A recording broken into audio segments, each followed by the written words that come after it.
we have liftoff. Jimmy, now you're just in the middle of, what, 3 days of video making?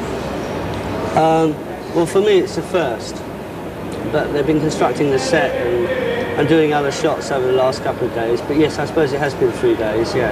And you're making 3 videos now? Yes, we are indeed, yeah. How did that come about? Tell me the story.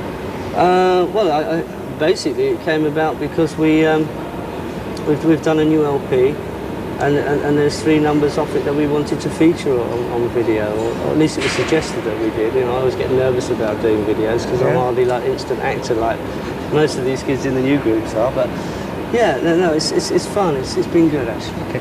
Now the one we've been watching today is what's the title of the track? Well, that's "Live in Peace," and really that was probably the backbone of the fact of doing another album with the firm after the first. You see, we did the first album in not such a long time. Well, mind you, I suppose this didn't take any longer, really, this LP. But the fact was that album was almost in reverse to the way that most groups go out.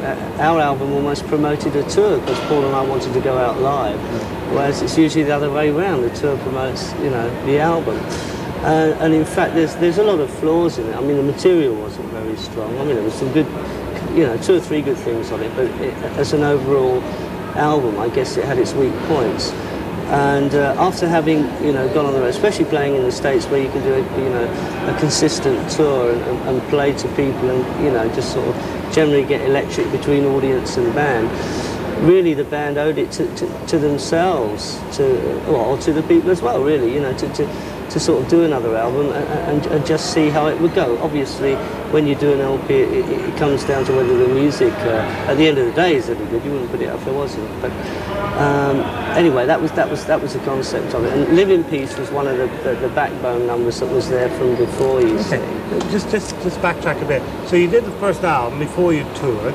Yes, we did. Then you toured. Yes. Extensively in the States. Yes. And at the end of it, having never toured together in this new group, the film, and you got back and you thought, what happened? What was the experience like? How do you mean, when we got back? Well, I mean, what did you learn from being on the road as a new team together? Well, there's 2 sides to this. You see, the first thing is that Paul and I basically put this thing together as a vehicle to be able to go out and tour, you see. Or play in front of audiences. It was just a vehicle for that. But the thing is, it got so good. When I say so good, as far as the band, you know, a cohesive effort, plus what it was obviously projecting to the audience. Because I think, you know, in a way, a band's only as good as the audience at certain times. You know, I mean, but for instance, what did you learn about each other on the road? Well, we learned that it was coming together fast. You know. Yeah. I mean, some surprises. Well, not surprises, no, because everyone was a good musician in the band, certainly. But you know, you find that, as I was saying about the band being as good as the audience, you start off and you go on stage and you start off the number and you're there, and the audience sort of, you know, give you that response, and then you're to rise above, and it keeps going to the point where it's like that. The band have to come, you know, above everything to elevate the audience, so they go home really, you know, satisfied with a good evening's entertainment. And that's the way it was going, you know. So you sort of came out, the whole tour. You came out of the tour then feeling very solid and together. Absolutely, yeah. And that attitude took you into the new album then? Yes, it did, And you must have felt much happier then going into that second album. Well, yes, we did. But as you asked about "Live in Peace," that was one of the numbers that we had. That and a number called "Cadillac." Those were the only 2 that we did from the past. Anyone may have heard if they'd been to see any of the shows. And all the rest of the stuff was new material that we had to write. Right. So consequently, that new material really was the suck it and see aspect. Okay. Now it's called "Mean Business," right? Yeah. Why? Well, why not? I mean, it's a pun, you know. It's a pun. I mean, tell me what you think it implies. I mean, in terms of, right, we're getting, this is the second album. Well, they're not messing around, are they? I mean, I'll leave it to all the press to say they mean business, you know, this is business. But it's the other aspect. For you, it means music business. Well, I hope that, you know, from what we did before, from the first tours that we did in the States, as as rough and ready as it may have been, I think people would appreciate that we did mean business, and we certainly do now. And I hope that that comes across, you know, with the material that we've done and the way it's been recorded, etc., etc. Now, you co-produced it with Julian Mendelssohn. Yeah. How did you meet up with him? Well, when we did a 12-inch mix of Radioactive, which I don't know whether that was played very much in the States or not, but it was an elongated version of the single, and he was good to work with, and I thought it would be nice to do this with him. And you went into the ZTT studios to do it, yeah? Psalm Studios. ZTT. Oh, Trevor Horn was involved as well, wasn't he? No, it's Trevor Horn's studio. He wasn't involved with us at all, but it's his studio. I mean, he was involved that he let us book it. You know? Did he pass by at all? No, I never saw him. I don't know whether he was there or what. So he may have been away. I don't know. So his connection purely was that he owned the studio? He owns the studio, yeah, but Julian Mendelssohn was doing it with us, you know. So there's no hint of the Trevor Horn sound about any of this? No, not on this. Okay. What tracks have come out really well for you? Tell us about some of the tracks. Well, I think really, as far as the LP goes, there's a great variety. There's a much the maturity of the group over what is basically a year, I think would show. I hope it will show anyway. And I think that the depth employed with each track, which it wasn't like a lack of depth of commitment on any of the tracks on the first album. It's just getting to know each other more and playing together better. I think that will show, but it's there's a much wider variety of material on this, and yet it still sounds like the same band playing all of it, which is quite, you know, relieving. Do you think Chris and Tony's role changed while you were on tour, and then by the time you went into the studio again? Because they sort of co-produced as well, didn't they? Well, they I don't know what the word is really. Threw in their bit. Well, of course they threw in their bit because they're part of the band. Right. I mean, obviously, if anyone has an idea, you know, it's put forward as part of like the arrangement or something. But more so, what I would say rather than what you're saying is co-production, because it wasn't quite that way. It was more the fact that there was a better understanding between each musician, rather than obviously there would be after a month's playing in the first album. I mean, like a month's rehearsals or whatever. So it was just much tighter and far more, you know, relaxed and less of. It was more enjoyable, really. And exciting too, because you knew the tour was change stage.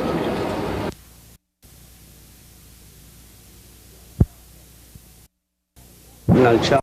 Okay. But you must be happy. Mind you, there are ideas thrown in, but there's no point in going through all that. It sounds like, you know, no, leave that. Right. Leave that. No problem. I'll ask him that.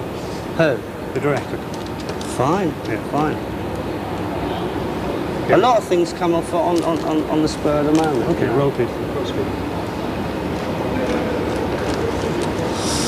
Right, just lit a cigarette, just thrown it away. No problem. Okay. Let's talk a bit more about the album, right? And yeah. The tracks, and talk about a few of the tracks. Your favourite. Start with your favourite. Have you got a favourite?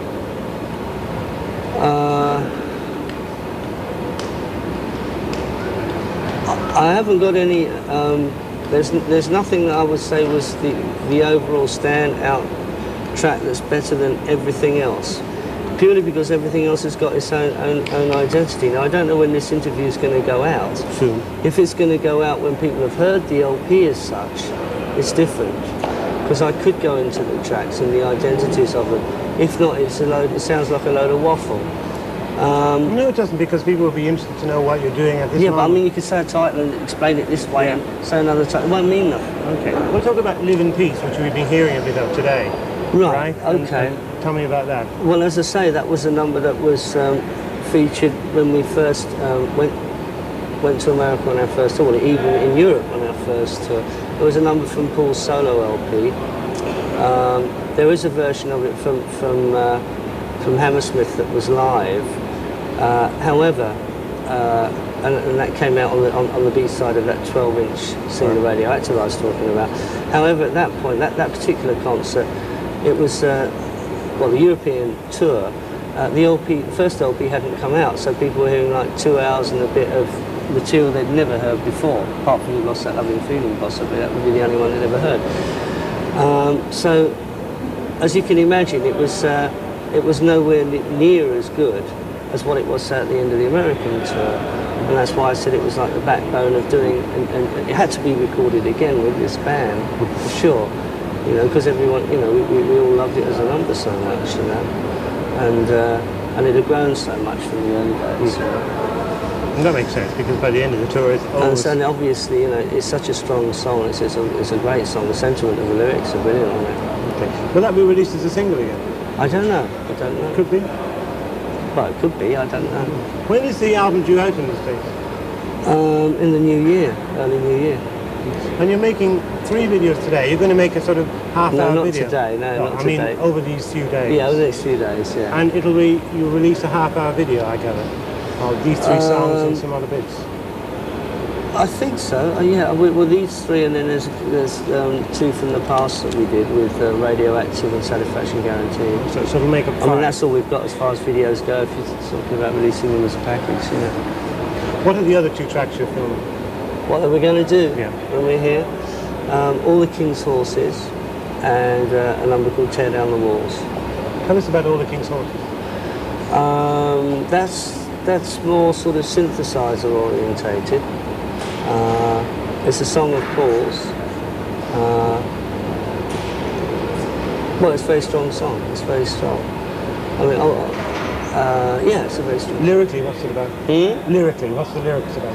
Well, you can ask him that. I'll ask him, okay. And the third one? Tear Down the Walls. And that one?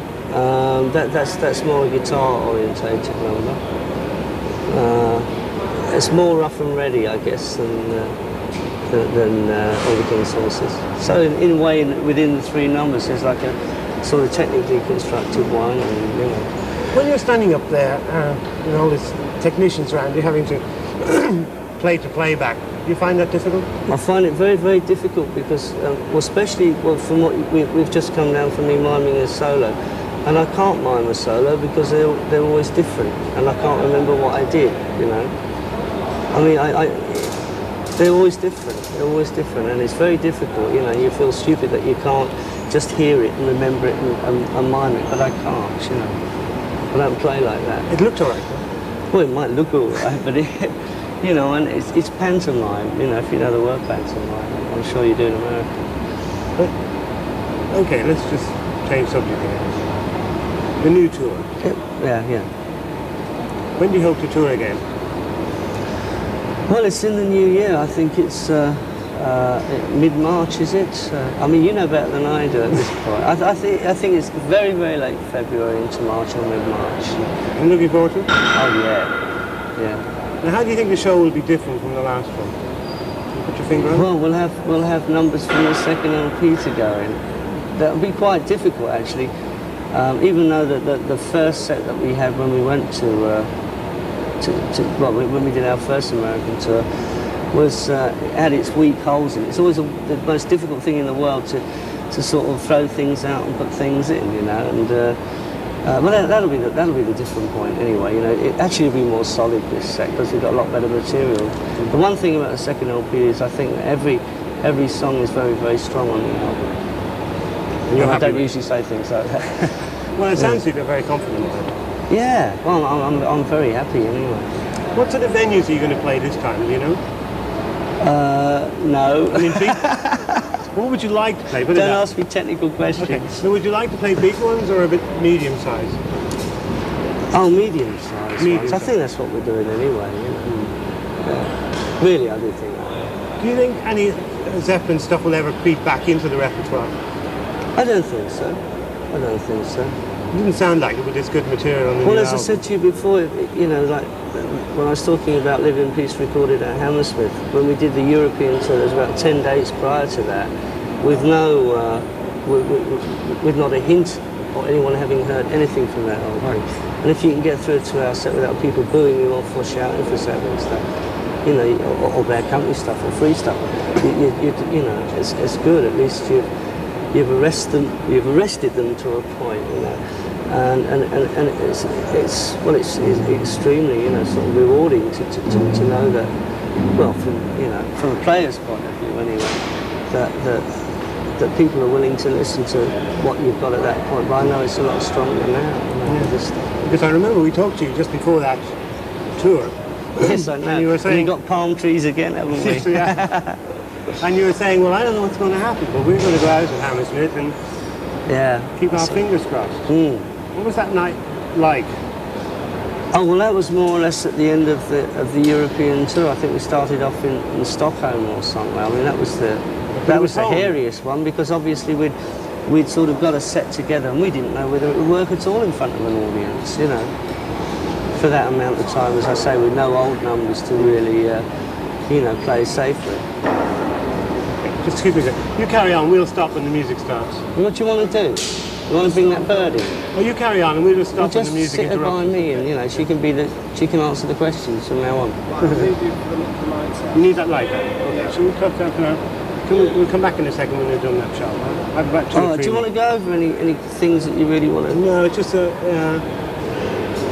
do you want to switch the light off there and cut, please? Yeah.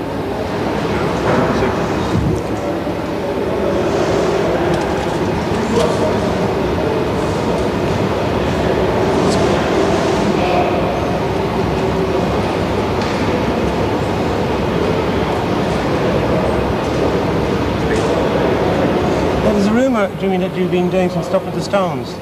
Yeah. Tell us about it. Well, when I was in New York at the end of the tour, at the end of the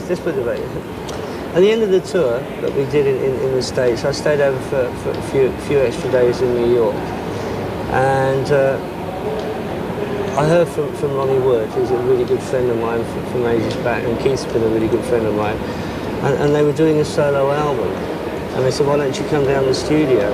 And we got loads of tracks and stuff, and I said, well, if you want any solos, I'd love to do them.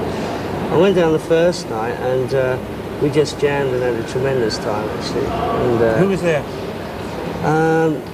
I don't know the name. Well, I was told the names of the guys, but I've forgotten the name. There were 2 guys from the band that do the David Letterman show, and obviously Ronnie and Keith, and oh gosh, there were loads of people there actually. But it was a fantastic night, and the next night I was going to go down and put the solos on this thing, on their stuff. And when I got down there, Mick was there. I think it might have been some time since he'd seen them prior to that. And he'd just done a vocal on one of the numbers, which is the one that I put some stuff on. Actually, at the time I did bits and pieces on it, and I don't really know now what I actually ended up doing. Apparently it's out, and I'd really like to hear it, because I haven't. What was it called? I don't know.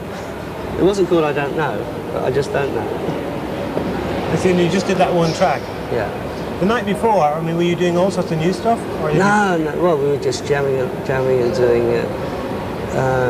Well, you know, just the usual type of things that are jams, 1 chord things, 2, 3 chord things. I remember one point when Keith started doing he started doing the Chuck Berry things, and I mean, he's like a locomotive on that, so there's no one I know who could do it like that, do that Chuck Berry with. That was great, we had a great time the first night. So the second night then... Second night, I don't know what happened, and I don't know what's out. Okay, so somebody should tell you. Oh, they didn't put all my wrong notes down. Somebody should call you and tell you what you did. Well, it would be nice to hear what's out, and I can tell you that as a fact. Okay. Now, have you done any work with Roy Harper lately? I haven't had a chance to do any work with Roy since the band started, really. Well, oh yes, actually, I did do some stuff with him, but that's all come out on an album, the advertisement album. That's yeah, some time back. Yeah. Do you think you might get around to working with him again soon? Well, on record, yeah. I mean, I've done a few things in clubs with him, with a couple of acoustics, you know, just sort of turning up every now and again, sort of thing, when he's in London. I hope so, because I really like playing with him. It's good. Are you going to have a rest between now and the tour? Quite possibly, yeah. Are you up to some scheme? Have a musical retirement. Are you up to some scheme in the new year? I'm always scheming. Thanks for talking to us. Thanks a lot. Great. Good. Carry on.